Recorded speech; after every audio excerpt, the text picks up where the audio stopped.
I want to explain something real quick. So this is the hourly level on the micros for the NASDAQ. Okay, this is hourly candles. And this indicator that you see up here, it is the one that shows us the point of control. All these other lines are pivot points. Okay, the SVE pivot points. If you don't know what those are, you could go look at the definition. You could ask any AI. And at the bottom, we just have the RSI. Those are the main elements that we trade, and we have a 200 moving average on the chart. And this is just for awareness. I don't take trades based on those indicators, okay? But let's say, for instance, here on the point of control, I use it as a point of reference. So today I took these longs here when this 1 hour candle closed bullish, okay? I waited for a retracement and an engulfing on the 5 minute, a change of structure above this level, and I took these longs, stopping all the way to this level here. Okay, what is this level? This level is the weekly level. Okay, so this was the point of control for the day. Was at this 512. So once we got closures and price started pushing up, and I'm seeing the RSI pushing up, especially on the smaller time frames, is going to break out of the point of control. Okay. So here, for example, price broke above hit this swing low here, and it was rejected and pushed down. I had this swing low here this whole time because it comes from a bigger time frame. It's from a daily time frame. Okay. So it's a daily candle that was a swing low. We took some of the shorts towards the point of control. Once it broke the point of control, we took it to these lows, right? And then we try to trade from level to level. We don't always hold them, but the way to look at it as the point of control is that's where there is the most amount of orders. And when you see here my gold areas, according to the size and the length, this is the equilibrium, right? This yellowish gold area. So meaning that is a place of balance. So the second push here was from this point, weekly level, to the equilibrium of the day. Okay, so this is where I stopped trading. I didn't take this candle to the upside, but it's saying, hey, and I'm thinking that it's gonna go to the 854. That was a level that I had on the pre-market, but since I made the money, I said, you know what, I'm done trading.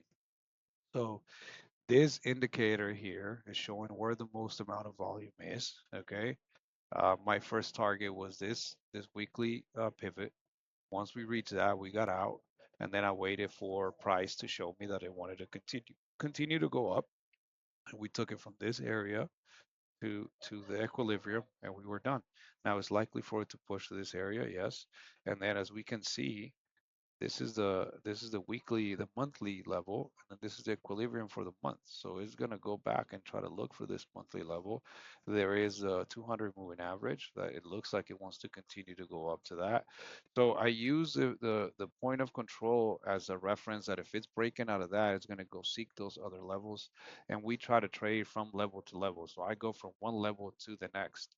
Um, and if it fails or if it starts to distribute, I try to just wait for price to really break out of certain areas. So here is we get a closure on the 1 hour above the point of control, above the open, right? So now this is showing us that it wants to go reach. So now the key is to be patient. I got clipped today a little bit because I started to go long here and price retraced back and then I re-enter on the push. So it is just about understanding that um, these areas are points of reference. You need to have strong confirmations. But if we go back down and we look on the 15-minute chart, right?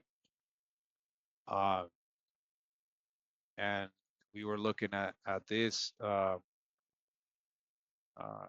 point of control, it dipped down and it held. Here are the longs on the 5 minute entries on the Gulf and candle closing above the open, right? So this was the trade. Once this came down and engulfed, this was the trade to this level. So we took this here from here to here. So we're not entering exactly at the level. We want to make sure that we get price confirmation on the smaller time frames, but we understand based on the bigger time frame, what is our direction? What are we trading on as direction? A lot of people will say, oh, those are a lot of lines, etc. Now, I come in and out, so I am doing scalping. This is mainly for me to understand what the potential direction of the market is. Um, but when it comes down to the actual execution, I trade based on the 5 minute candles. So this is just to provide context for that. So that is a point of control, and every candle, every session will have a point of control, and it'll break away from that, and it's going to either seek balance in terms of the equilibrium, or it's going to seek the extremes, right? A lot of people call them liquidity. So for me, are those external pivot points that we look for. So I think this price should continue to go up this area, but I just wanted to explain that to provide some context on how we use it, why we use it, and the way we execute on it.